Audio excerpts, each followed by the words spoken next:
Hello, my name is Ellen Taylor Brown, and I am with the New England Veterans Alliance, and I am here today as the moderator for our Veterans panel. Thank you so much for coming to the first ever Boston CannaCon. This is very exciting.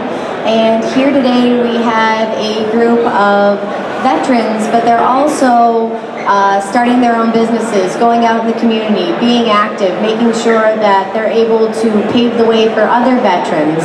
So what I'm going to do right now is I'd really like for all of you, if you could please tell me about your branch of service, your name, your organization. Hi everybody, my name is Stenuf. I'm founder of Happy Healing 420 LLC, also a New England Veterans Alliance member, and I'm board secretary for Cannabis Culture Association. I did 4 years active duty in the Army as a 15 Romeo Apache crew chief. I've come off 13 pills, including epilepsy medication, and I've been seizure-free for about 3 years now. And I'm here today to share my testimony with you as a cannabis advocate and as a patient advocate and enthusiast, to gather resources to create public health care and social justice reform. So I thank you all for coming. Hi, my name is Gabe Petrosi. I was in the Marine Corps for 7 years. I am also a NEVA member, and I am a home grower. Hello, my name is Derek Cloutier. I am the president and co-founder of New England Veterans Alliance. I've been advocating and assisting veterans gain safe access to medical cannabis throughout New England for the last year and a half or so. I've testified at multiple state houses throughout New England. And I'm a Marine Corps combat veteran, served 5 years out of Union, Massachusetts, and now I'm just trying to raise awareness and promote the veterans community as a community that helps each other and gains more safe access for medicine that we need. Hi, I'm Scott Murphy. I'm the founder of Veterans for Safe Access Compassionate Care. We do a lot of advocacy work on the federal level to get policies that help all veterans, not just in states that allow it. Formerly, I was the Chief of Compliance and Director of Operations for Garden Remedies, one of the 8 dispensaries that's presently open. I was in the Army, served 4 years, did a 15-month tour. Hello, my name is Ryan Began. I was in the Marine Corps for 7.5 years. I've been a patient advocate since 2009. In 2012, I helped get PTSD added in the state of Maine to the list of qualifying ailments. I've been active in Washington, testifying in my state, mostly trying to do stuff with policy. I'm not really involved in the commercial side of things, but I do what I can to try and change policies, and that way veterans will have access without being criminals.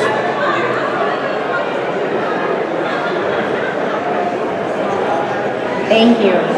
So this week, actually, the Senate Appropriations Committee adopted an amendment that would allow doctors in the U.S. Department of Veterans Affairs to recommend marijuana in states where it's legal.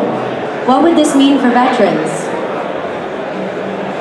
But personally, in a state of New York where we have a medical marijuana program, but it's a very limited program, limited to the fact where we don't even have PTSD as a condition that qualifies.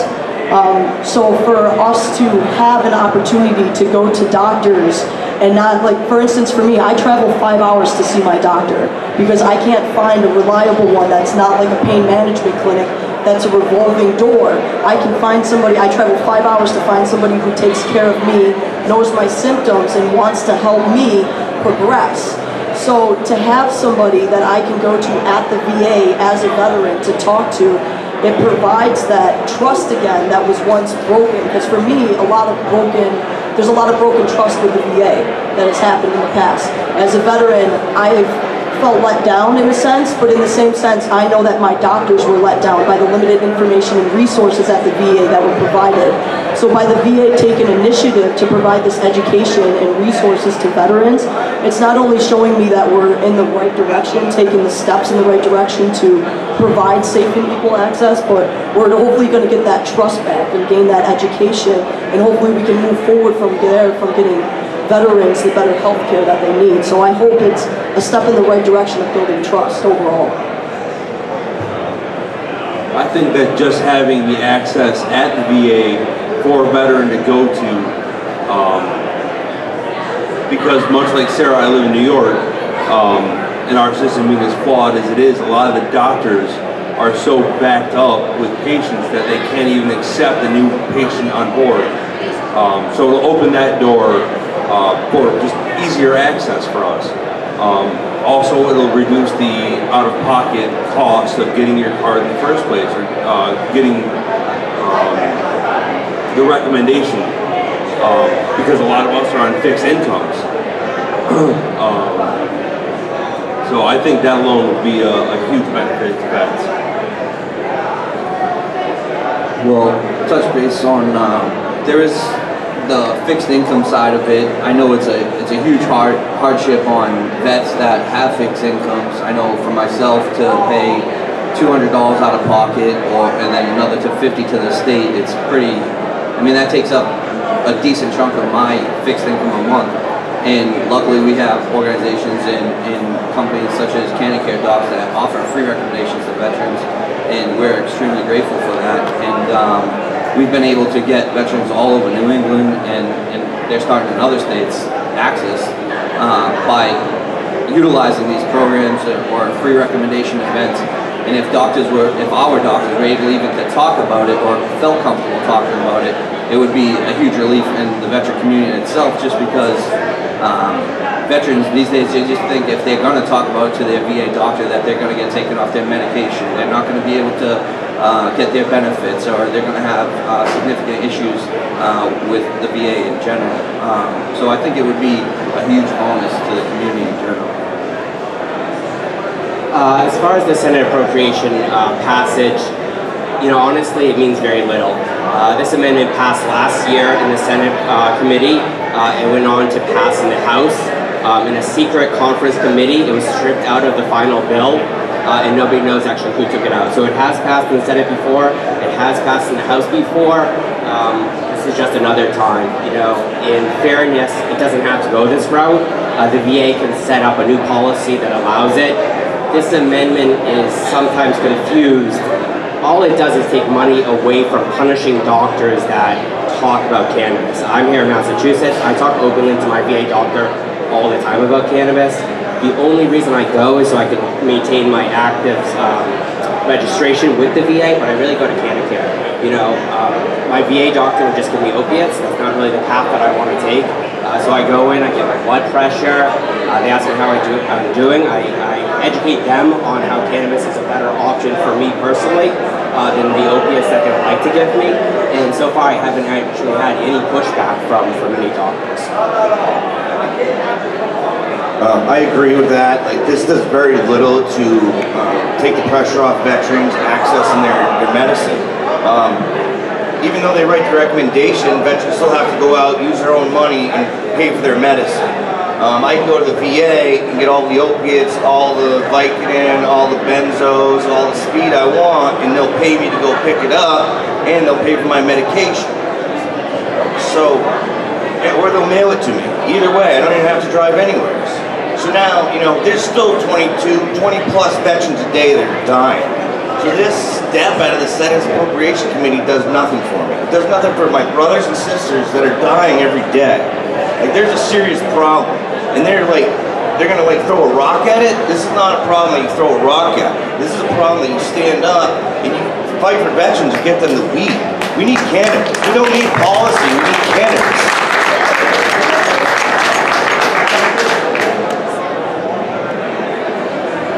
There's a saying, hire veterans first. Why do you think it's important to hire veterans and encourage veterans to be part of the cannabis movement? Well, for myself, I can't speak on behalf of all veterans, but I know for myself, when I came back, I was in a very dark state.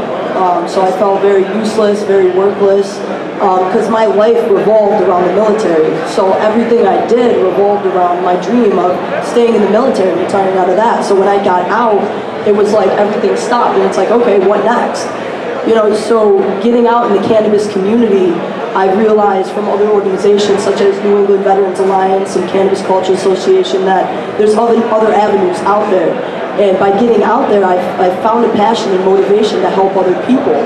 And with these jobs that are being created, especially in New York, we have a homeless epidemic. I know they don't like to admit it, but we do have one. We have an opioid pandemic. It's not an epidemic anymore, it's a pandemic. We have a heroin pandemic. Unemployment is increasing. You know, and this is from minorities all the way to veterans to senior citizens, and we're seeing the gaps and they're getting larger. So for me, I think it's important to hire all aspects of minorities, from the LGBTQ to the Latinos, to the Hispanics, to the African Americans, to the veterans, to the senior citizens. I think all minorities right now are not at the forefront of where they should be and being taken care of. And what I would like to see is for veterans to get hired and yes, have priority to these jobs, because it gives us that opportunity to show that we're not useless and worthless anymore. Like, we can still have goals. We have that permission, you know, to go out and show that we can be functioning members of society and successful members of society. So hiring veterans, I think, would strengthen the businesses, because we can bring in a lot of the core attributes from the military and a lot of the personal attributes that we've gained and instill them into your businesses. And we can show you the leadership that we have and the motivation that we have and the dedication that we have to be successful people, to run your companies, to show you that we can make you guys successful if you help us be successful too. And I think how we're going to get there is through opening up jobs, entrepreneurship, opening up education, and finding jobs and entrepreneurships around what people are passionate about. And I think finding that passion and finding that motivation is really going to change a lot of our communities and our companies. And we're going to see huge success come out of this if we change the way we're running corporate America right now. From a veteran's perspective, I think a lot of us are very mission-oriented, because that's what's instilled in us in the military. You have a job, go get it done. It doesn't matter what's in your way, make it happen. So getting out of the military is just a matter of sometimes just finding a new mission. For me, I found that my mission was also therapeutic, so I started my garden. And when I'm in my garden, all the chaos of the outside world, no matter how bad of a day I'm having, it slows down. And I'm able to focus on the plants and give them the attention they need and get the quality medication that I require, that I can't easily access in New York. Because our dispensaries are open 1 day a week, 2 hours a day. Our program is set up for failure. So we do what we have to do to make ends meet.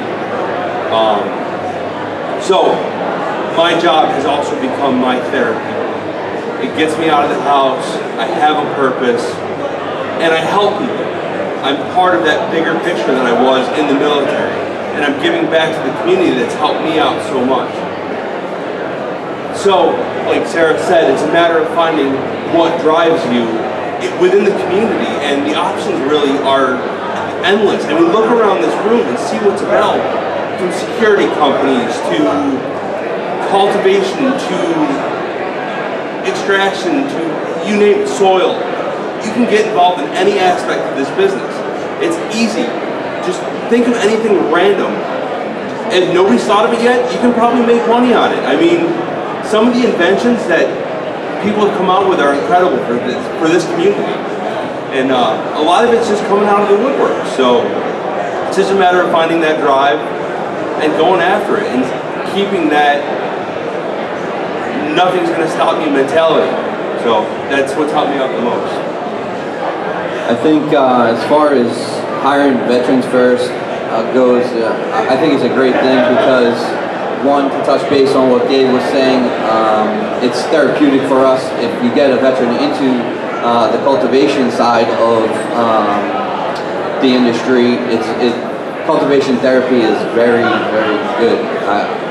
I utilize it myself on a daily basis. I go out there and look at my plants and babysit them. Every night I put them to bed. And I wake up in the middle of the night and I'll look outside and that's the first thing I see and that's the last thing I see before I get to bed. But I think if I was able to do that as a job, that would be amazing. I think other veterans within the community would think the same thing, and their attention to detail, their mission and goal-oriented and task-driven nature is what would make them a prime employee, and they'd probably thrive in the industry just because it's a community industry, I feel, and there's a lot of people that want to learn, they want to know, and I feel like veterans, they come to the table with a little bit more life experience than your general civilian may possibly do. But overall, I believe in hiring veterans first, and if you like cannabis and you like veterans, why not? Thanks. So I was one of the first employees hired at Garden Remedies. I started as Chief of Compliance and then moved over to Director of Operations. I had the opportunity to hire a lot of employees, and a lot of veterans came through. Don't know the exact percentage, but I think Garden Remedies had about 10% of the workforce was military, which I do think is higher than most of the others. The thing I liked most about hiring veterans was just attention to detail. When I walked into a grow room, I didn't look at the plant first. I looked at the corners. I looked at where the tools were put away. If the room was kept in good order, then I had faith that the flowers were kept in good order. If the room was garbage, I expect that the plants also are garbage. We used to have weekly room inspections, so every Monday, people would go to their room and we'd check it. We did something in the military called like dress right dress, where everything is perfectly organized. And to get a civilian to kind of understand how anal it is, but how serious it is, was very hard. But a veteran was like, okay, I get it. They messed up a room one time. I made them tear down the whole entire room and replant it just because they didn't follow the very specific orders. Plant A was supposed to be here and plant B was here. They switched the tables. They said, really? Is that a big deal? I said, look, someone took the time to lay that out, so it is. So do it right. And they only messed up once. But I really believe that having someone, not letting people slide for even a minor thing, and it really gets them to pay attention and really love what they're doing. If you have it as haphazard and anyone can do whatever they want, it's really hard to grow a very, very big operation that way. So the good thing about veterans is just their leadership skills and just looking at the little fine things and really seeing the bigger picture of it. I think, at one time, everyone that was in the military was an extremely highly functioning person. We could all do our jobs competently, quickly, efficiently. So now, now you look at veterans, and because of the opiate epidemic, because of all this stuff, we look like, we've lost our way. And I don't like the term PTSD, because I don't believe it's a disorder that we have. I believe it's an identity crisis. So when a veteran gets out, he has to find his identity. You have to do that by bringing yourself back to zero. Like, you live your life until you're 18 under a certain set of rules or behaviors that allows you to thrive in your environment. When you go to combat, join the military, you have to learn a whole different set of behaviors, which you have to develop a different identity. And then when you go to combat and you're getting shot at, all that behavior, that identity that you've created becomes stone, becomes engraved in you. So then when you come back to the States, what happens is the things that allowed you to thrive in the combat environment are now ending up in jail, you're ending up in mental wards, killing yourself, all these bad things. And that's how we solve problems in a combat zone. So what we have to do, and what I wish the VA would help us with, is bring us back to zero. Find your identity. Who do you want to be remembered for? Every morning I look in the mirror and I want to be a better person than I was yesterday. And because of that drive, that determination, I'm going to be competent. At whatever I'm doing, I'm going to try and succeed. And every veteran out there has this heart. They all have the heart and the ability to get the job done. We just need to open up that light. We need to give them light. And I think that cannabis is great. If you can work with something that's helping you out, then it's not a job. Then you're not really working, you're having fun. And I think that's when we're at our best, when we have structure. Because when we were functioning at our greatest, there was an extreme amount of structure. You know when you woke up, you knew when you PT'd, you knew when you did all this stuff. So by getting us reintroduced to the workforce, that's giving us that little structure that we need, and maybe allowing us to return to the productive people that we once were. I'd also like to add on the advocacy front, so the Veterans Affair pays veterans when they get out to go to college. Right now, none of those programs assist you to go to any kind of schooling that would get you into the industry. I've been trying to work with Senator Elizabeth Warren's office, other people in the Senate as part of the farm amendment to actually add into a kind of training for veterans in the farming area. Farming is usually a really big thing for programs to get veterans into the ground, into the dirt, to recenter them. And it'd really be great if these programs allowed money for veterans to get actual training for the cannabis industry.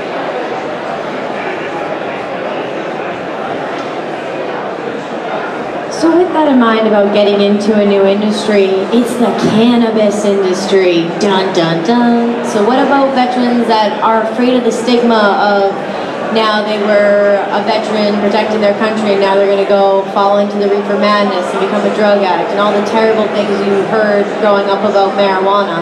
What do you say to the veteran who's like, I'm curious about it, but what about all the reefer madness propaganda, X, Y, and Z? What would you say to them to help kind of dissuade that fear and dissuade those propaganda? That's a hard one for me, especially coming from New York, as I keep repetitively saying, because we are from a very corporate conservative state, which has a lot of unions, and again, we also are dealing with the VA. So veterans in general, we can't go to the VA and talk to doctors openly about cannabis without facing certain repercussions, like facing the fact that certain benefits, entitlements, as well as services such as the pain management clinic can be taken away. So for a veteran to come up and approach me with that question, which oftentimes happens, or even a civilian, we have moms that are worried about being scrutinized because it's more acceptable to, have a glass of wine than a joint at the end of the day. We have senior citizens which are being scrutinized because they grew up in a time where, it was the devil's spinach, it was the bad stuff. So we have a lot of judgment that's being passed in our communities because of the naivety and because of the ignorance and because of the misguided information and education. So for me as an advocate and a patient and as an enthusiast, part of me wants to say, just do whatever your heart says and go out there and follow through and just do it, But I want to also be real with you. It's not an easy path. When I chose to get off my medication, it was because I was choosing either staying on pills and committing suicide or changing my damn life and finding something that could keep me alive. And cannabis has saved my life and changed my life. And I've gotten off my pills and I realized I can become a functioning member of society. So I've studied the plan, I've studied my body, and I've gone from doing that to advocating to get more involved. But from advocating, I've seen what other people have to face, especially people who face union jobs, people out in the community who face a lot of scrutinization that we don't realize, all the way down to moms at a playground. Can you imagine being a mother at a playground and giving your kid a cannabis gummy bear instead of an Adderall pill? That gummy bear is not accepted into the community. Your kid's fine in 5 minutes and people are going to give you looks like, what did you just give your child? So there's naivety in the system that we need to change. So in order for me to safely go and say to that person, hey, go out and just do your thing, I can't say that. For me, cannabis has worked. For me, this is my avenue, this is my passion, this is my life. It may not be for everybody. I would tell you to take the time to educate yourself, realize the negatives, the pros and cons that can come out of getting into this industry, of being involved in business or investing or even advocacy. I mean, I'm not gonna lie, I get threats on social media all the damn time, all the time. So it's like you gotta step back and really weigh the pros and cons. So as an advocate, do what your heart says. I believe everybody needs to get involved in some level of politics, whether it's going out to your board meetings or running for freaking mayor.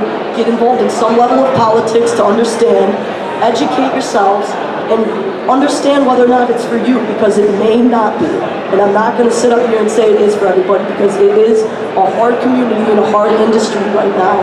but I want everybody to put forth the education to figure out whether or not it is or isn't for you. For me, knowledge is power. The more you learn about something, the more comfortable you become with it because you're immersed in it. You come to a place like this and you look around and you see all of these businesses and all of these successful people. It kind of, it's almost heartwarming to see, knowing that that stigma is out there, but there's still so many successful people out there, even though that stigma exists. So that helps me get by, staying productive and proving those stigmas wrong. So yeah, it's nice to come out and see the productive people and get involved in the community. I actually just quit my job a little over a month ago to become more of an advocate. And Sarah and I were up in Albany, New York, and it brought me back to 7th grade. This is how your government works. And this is what you can do. You can go talk to your senators, and you can be an advocate, you can lobby, you can go out and be involved, and it's free. It just takes a little bit of time, but getting out there and educating yourself and being more knowledgeable. That way, if somebody has a question, you can sit down and inform them.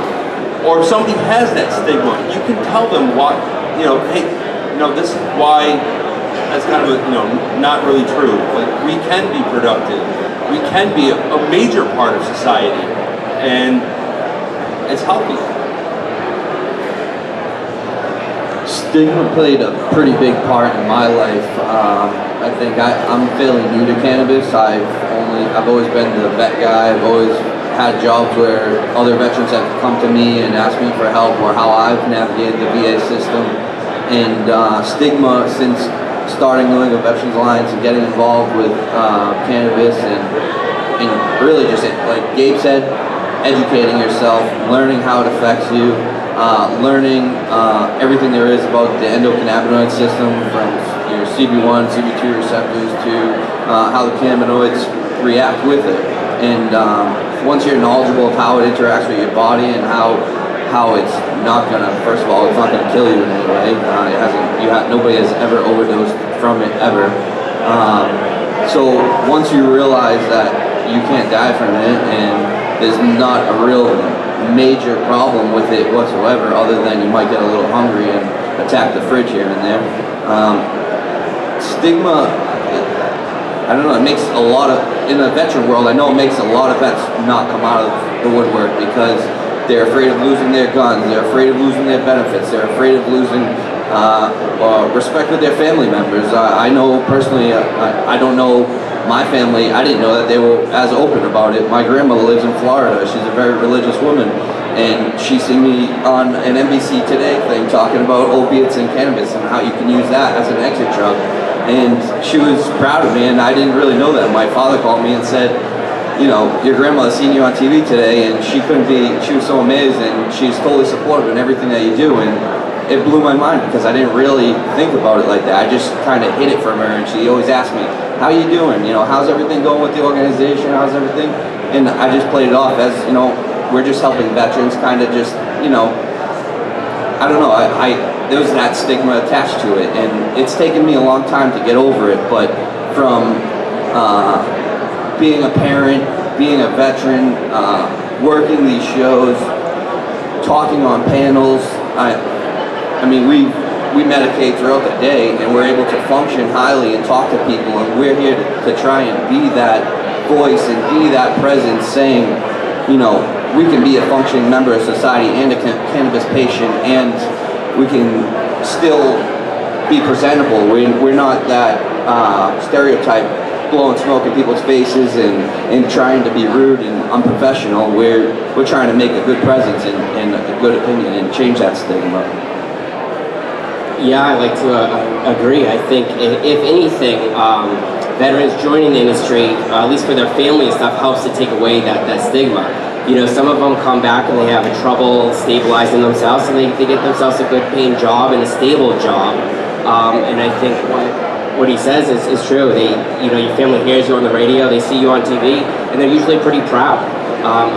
Personally, I've never had a veteran kind of come up to me and say, I do want to work in the industry, but I'm just nervous of this or nervous of that. Look, a lot of these veterans have been deployed, they've been shot at.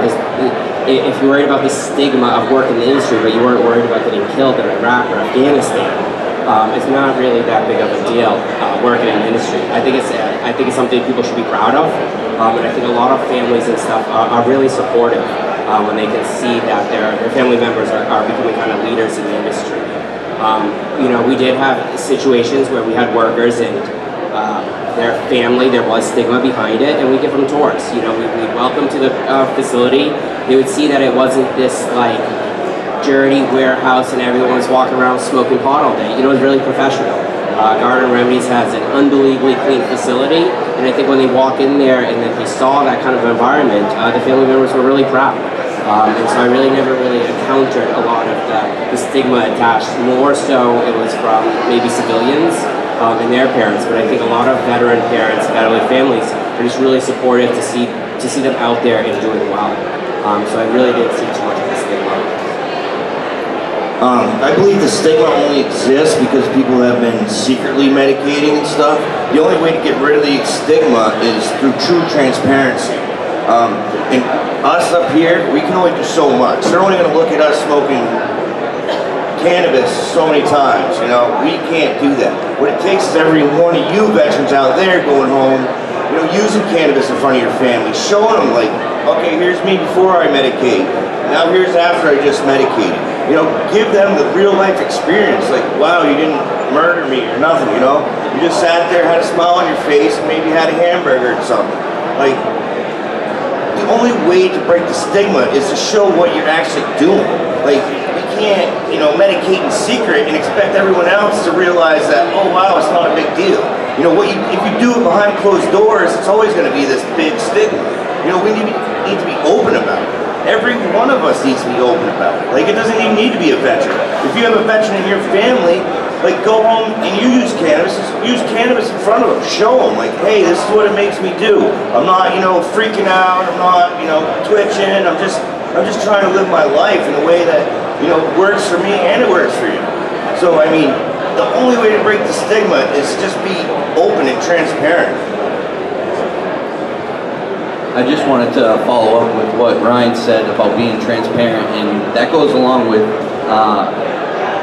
as a parent, the way that I interact with my son is I'm pretty honest in the sense that he understands that it's medicine for me, it helps me, and one minute I could be irritable and frustrated and not comfortable with what's going on, and I could leave the room and go out on the deck, smoke a joint, and come back 2 minutes later, and I'm the nicest guy you'll ever meet, and I'm ready to play games and do whatever there is. I think killing stigma starts with children and educating them that there are benefits. Obviously, you're not going to go out and put it in their face and do all this, but it's like you have a bunch of people. I've been at parties where people are playing beer pong or are chugging and shotgunning beer cans, and then there's kids in the street doing the same thing with soda bottles, and I'm in the back hiding, smoking a joint with a couple other people because it's my medicine, and I'm up in New Hampshire and at the beach, and I was confronted by another parent saying, hey, this kid's out front, maybe you should go back around the corner a little more. I'm hiding behind the house. There's nothing, I shouldn't be hiding, first of all, and the kids are copying what you're doing, shotgunning beers with sodas in the street. I mean, how much more damage am I doing by just medicating and then laughing and having a good time? I just wanted to touch base on that because I feel like educating children and having it out there where they know that it's medicine, you don't touch it, it's an adult thing, my son already knows that. I don't have to lock up my edibles in a gun case, I don't have to, he knows this spot this is dad's stuff, this is adult stuff, it's like alcohol. You have your beers in the fridge, he's not going to drink your beers, you got to educate your children, and that's a huge thing right now.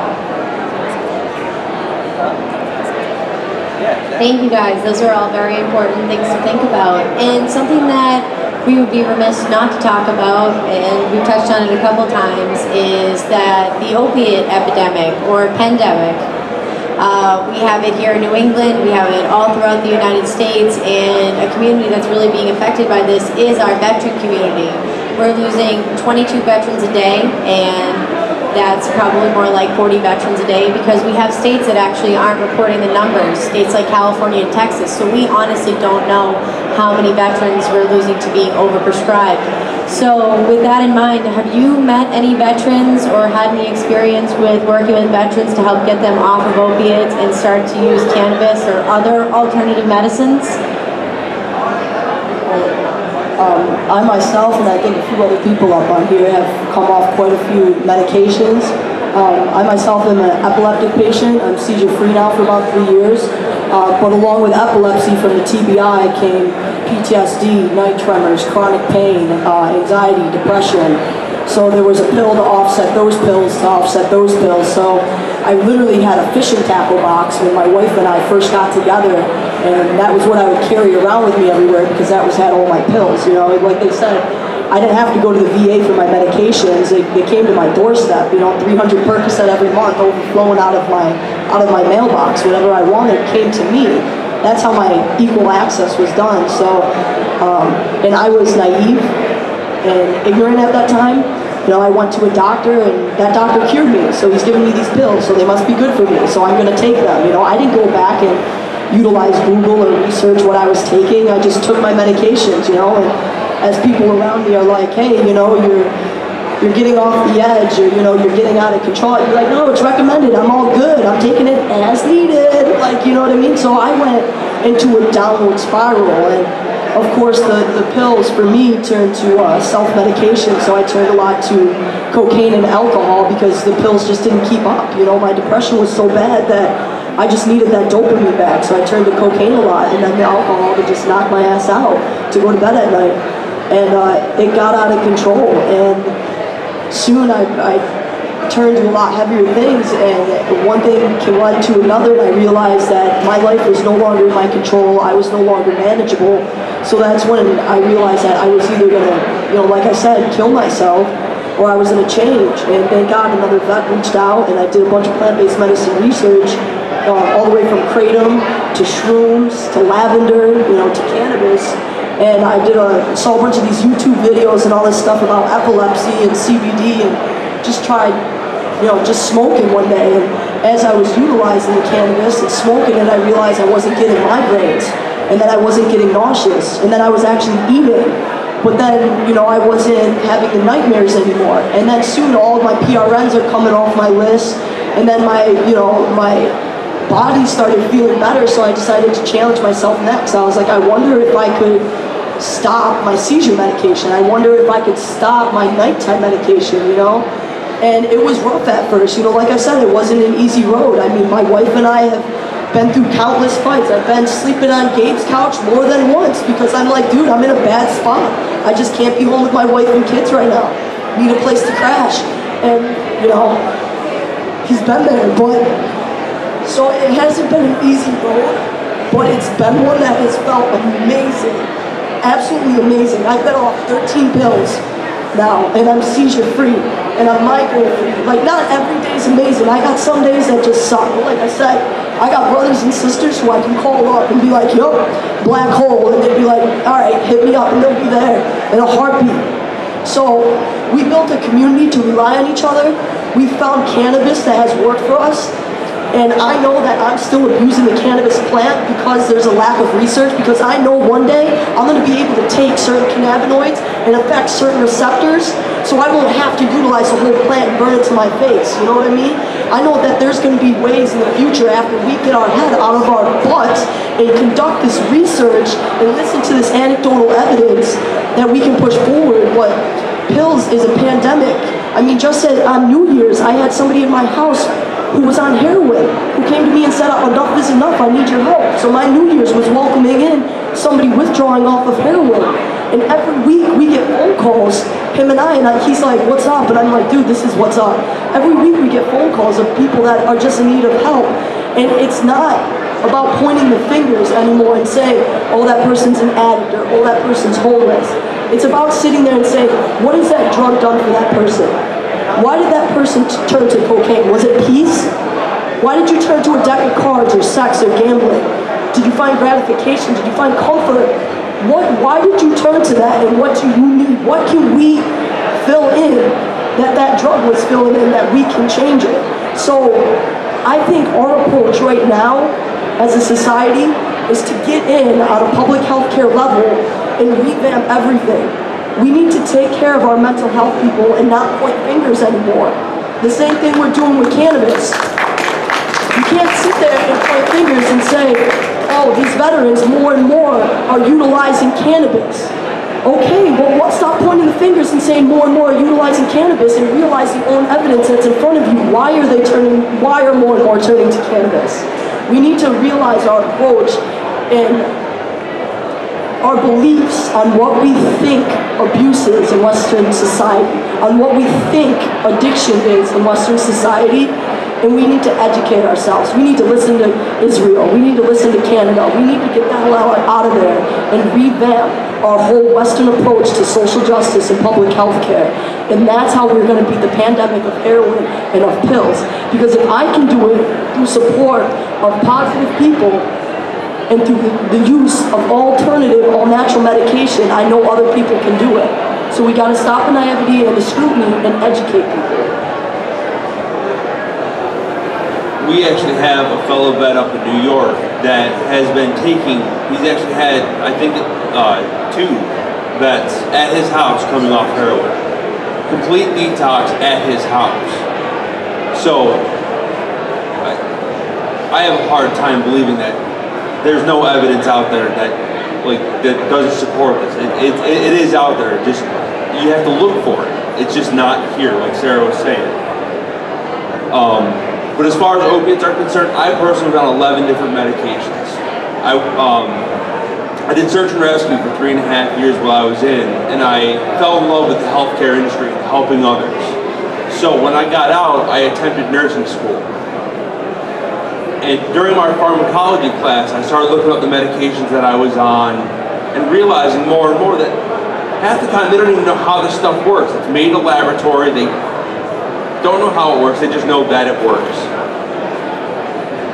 Wasn't satisfied with that. Yes, the medications, especially the antidepressants, they took care of the lows, but it took care of the highs too. And you're more times than not fighting sleep drooling on yourself on your couch.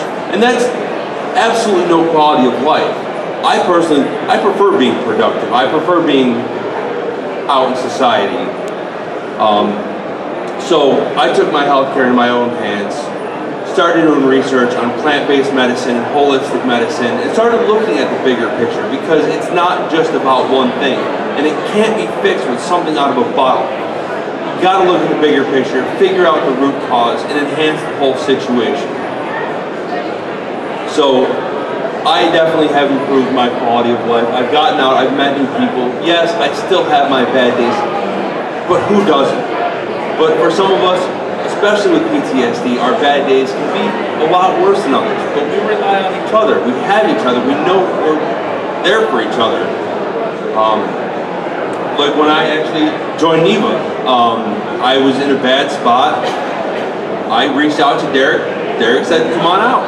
He didn't know me from anybody else, but he took me in.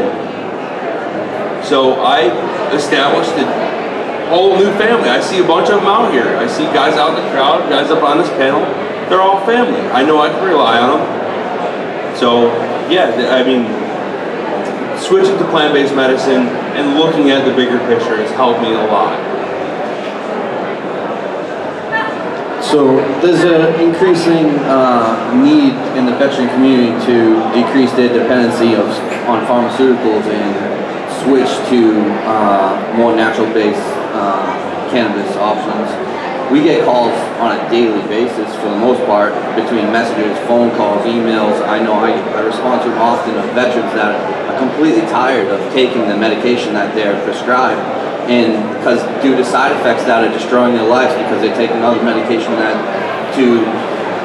for the side effects for the other medication. And it's like Gabe said, there's no quality in life in that. There's no quality in life in taking SSRIs that are just going to make you drool on yourself and make you very numb and emotionally numb to everything around you. I mean, I was on multiple different depression meds, mood stabilizers, and anxiety medication, and it makes you feel very blah. It makes you feel very like nothing. You're not happy. You're not sad.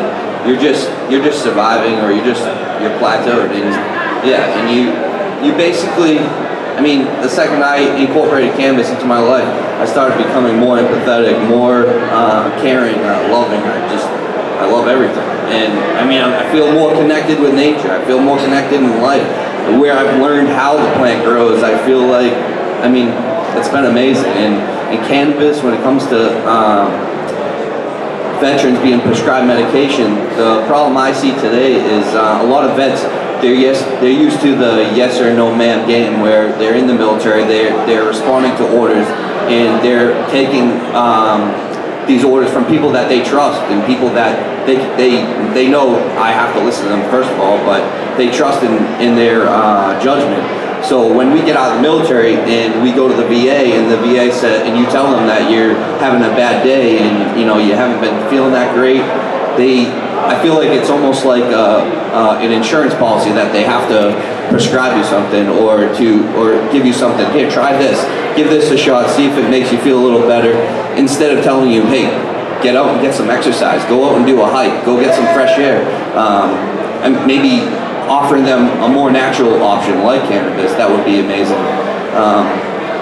But when it comes down to opiates, I think that we've had multiple veterans that have come to us, and that we've used RSO as a significant tool to combat in recovery for opiates and heroin and even alcohol or anything else. And using RSO has been amazing for that. And we have people like Jim, who's the director of operations of us. He's a firefighter, 20-year firefighter that got injured, and he was on multiple opiates, and he just wanted to kill himself, and he had no quality of life, and all he did is take a little bit of cannabis oil and locked himself in the house basically, and just flooded his system, and he detoxed for, I think he said, up to 2 weeks, and he was basically just slept his whole detox off. And I mean, if we had more research and more people making the progress and trying to come up with better programs, it would be pretty amazing. No, it isn't. For me, when I was on, and I don't want to discriminate against any of the other chemical cocktails that they give you. They're all bad, like opiates, SSRIs, they're all bad. Benzos, speed. So when I was on those cocktails that the VA was providing me, I had no future. I was living second to second, minute to minute. I couldn't see an hour out in front of my life because it didn't exist. The only thing that was in front of me was a big black wall. And it's like I had this, just a face full of mud, like a windshield full of mud. And when I use the cannabis, it's like using your windshield wipers. It gives you a clean perspective. It allows you to see things that are really there, but through a different lens. You can actually perceive what's going on. Instead of thinking that there's a threat, you can be like, you can focus yourself. When you're on cannabis, you have that time to breathe. You can take a breath.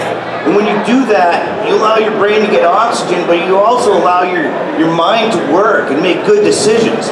When you're on any of those pills, that decision-making ability is taken from you. You shouldn't be making any decisions. When you have that cannabis in your system, it's like you can sit there and ponder, and you can see both sides of what's happening, so you don't make rash decisions. You're thinking and acting, you're not reacting to a situation. In combat, you're constantly reacting. And when veterans get back, they hear loud noise, they're always looking over their shoulder. For instance, I was deer hunting one time when I first got injured on all kinds of pills. I read Vietnam books where the hunters start shaking and freaking out. Well, that was me. I was looking through my scope and I saw an Iraqi guy that I saw in combat. It freaked me out. I ran back to my truck, locked myself in there. I thought I was under attack. So this is probably 7 years later, driving down the road, actually going to see my cannabis doctor. a piece of cardboard like flips up. It was red on the underside, so it looked like a big flame coming at me while I'm driving down the road. Usually this would like throw me into a big panic attack. Well, I felt my throat start to tighten up, and I could feel myself starting to go into a panic attack. But I was like, okay, I'm in Maine, driving down Route 3, no one's trying to kill me. You know, it allows me to put myself in the present. I'm not living in the past, I'm living in the present. You know, and I think that's what cannabis does. Do I want to be remembered as that crazy war veteran? Or do I want to wake up and make my day about defining me as a productive individual in society? And I think that's the greatest thing that cannabis has given me, is the ability to educate myself and use my mind. Yeah, so I personally take cannabis for chronic pain. When I was 18, I got in a severe motorcycle accident. I ripped the skin off my right side of my body. I shattered my hip in 3 places. I shattered my snapped my femur in half. I had plates in my wrist and my hand. It took me about 6 months to learn how to walk again. This was like 2001, before there was the real opiate epidemic, and they were just handing these out like candy. I was on Dilaudid and Oxy and Vibe all at the same time. When they would take one away, they simply upped the dosage of the other. I was probably in opiate for well over a year. Finally, the last drug they gave me was Flexerol. It made it so I couldn't even function in college. I ended up having to drop out. I'd literally just fall asleep at my desk. Years later, I was able to get into the military despite my injuries. Luckily, I was young when it happened. When I got back from Iraq, I was starting to get a lot of the pains again. I did get medically discharged from the military. I broke my wrist when I got it back, and it wasn't working. When I got back in the system, they just nothing was working for the pain. They just kept upping and upping my opiates again. Once I get back to Vicodin, you know, I've already been down the path. I already knew where it was leading, so I just stopped. I switched over to tinctures. They didn't work instantly for me, but it allowed me to go longer and longer in between taking a pill. And finally, I got a stable dose, and you know, all of a sudden a week went by and I hadn't taken an opiate, and then a month went by.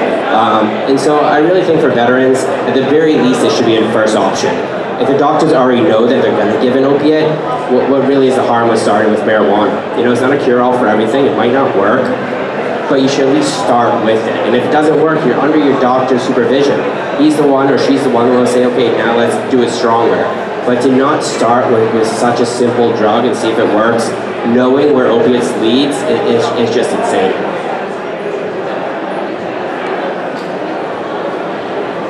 Thank you so much for sharing your stories. I can't believe we're coming to the end of our hour. So with that in mind, I'd really love for you guys to give any final thoughts, advice, and where can we find you? Well, I wanted to thank you for having us here at CannaCon and everybody for coming. Great turnout, so I hope you guys are having fun this weekend. For all you guys, like I said before, just emphasis, I encourage everybody to get in on some sort of level of politics, whether or not you're just attending your local board meetings or committee meetings, or actually running for a political office position. Go out, lobby, meet your senators, make phone calls, understand your bills. Just because a marijuana, God, I love New York State, they spell it marijuana, even with an H, isn't that funny? Yeah, instead of cannabis. But read your bills that are out there. Just because it says for legalization or decriminalization or growers, read what's actually out there. Read the provisions and amendments that are in there and know what you are actually voting for and making phone calls on. Because I know in New York State, like first off, I'm not for legalization. I'm not. I'm for decriminalization. Legalization only leads to taxation and regulations that I don't want. That's like them saying, okay, go to the store, you can buy 6 tomatoes, but if you buy 7, you're a felon. Is that really legal? I want decriminalization. So I encourage everybody here, get into politics, educate yourself. Educate yourself about cannabis, educate yourself about plant-based medicines, educate yourself about you and your bodies. Because there's no way me as an epileptic can turn to another epileptic in this place and we're gonna bond over every strand. That's not how it works. You have to know your body, your conditions, your elements, and then we can go back and compare and create anecdotal research to advance. But what I gotta say to you guys, get out there in politics, get out there in education, and get out there in your communities, in your local communities. want to say thanks for coming out. Thanks to everybody on the panel. Appreciate you guys taking time out to come out and share your stories as well. All I really have to say is if you're a vet, have a bad day, and you need to reach out to somebody, reach out. Like these guys were touching on earlier, 22 vets a day we're losing. And that's lowball. Only 26 states are reporting that number. So you can do the math. The number's much higher than that. So if you know somebody that's isolating themselves, getting a little too distant, reach out to them. If you're not comfortable reaching out, reach out to us. Reach out to a fellow vet. Vets understand other vets. There's certain things we don't need to say to each other. We get it. It's easier for us to break down that barrier and communicate with somebody that's shutting themselves in. We'll make house calls if we need to, but it's very important to us as well.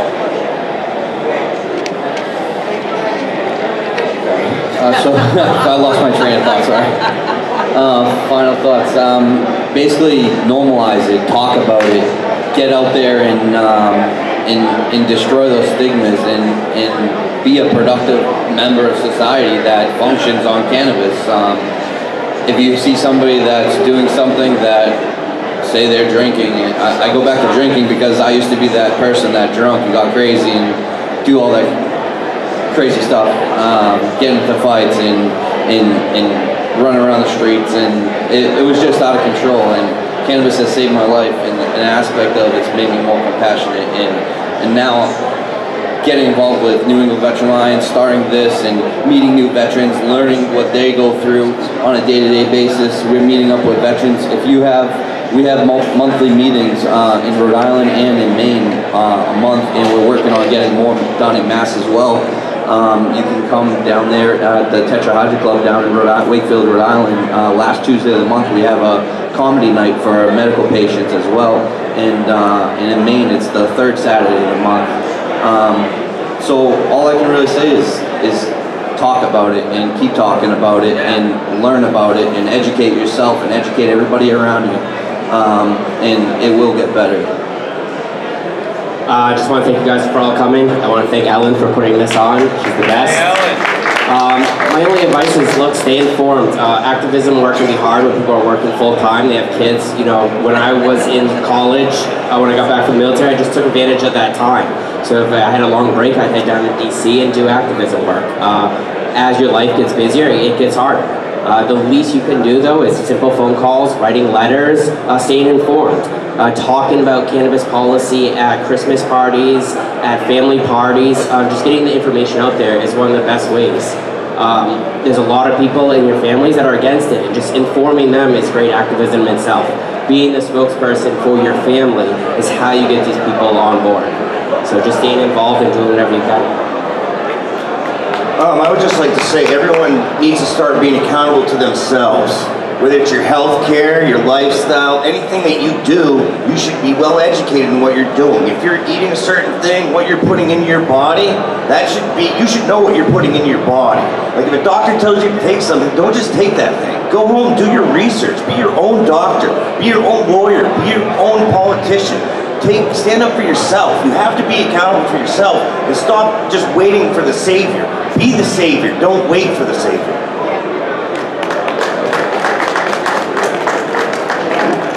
Thank you guys so much. Can we get another round of applause for our panelists? Awesome. And what we're going to do is we're going to take a couple minutes and ask some questions. I just want to say it's really important that you guys are here to help support everybody here. You have no idea how difficult it is for our soldiers, men and women that are coming back, but we're having an event September 14th, 15th, and 16th here in Boston at the Commons. You gotta come. They'll all be here. We'll have tables, an education village. If you got somebody who kind of you want to get some help with and they subconsciously don't want the help, just bring them to the rally. We'll do the rest, okay? And it's 3 days, it's free, it's in the Commons. I'm sure most of you probably know about it already. It's called the Freedom Fest, Freedom Rally. But this year we got some great shit that's gonna come down. It's gonna be really awesome. So come out, no matter what the weather is. We'll have umbrellas, we'll have tarps, tents, we'll have it all done right this year, okay? Thank you all. Just give them a hand. Thank you guys. Does anyone else have any questions they want to ask our panelists? And if you guys don't have any questions at the moment, that's fine too. The New England Veterans Alliance is at booth 106. What? 104, even better. So it's going to be way down back at the end. And thank you guys so much for coming. This is what's going to make the difference, having these conversations. Thank you. Happy CannaCon.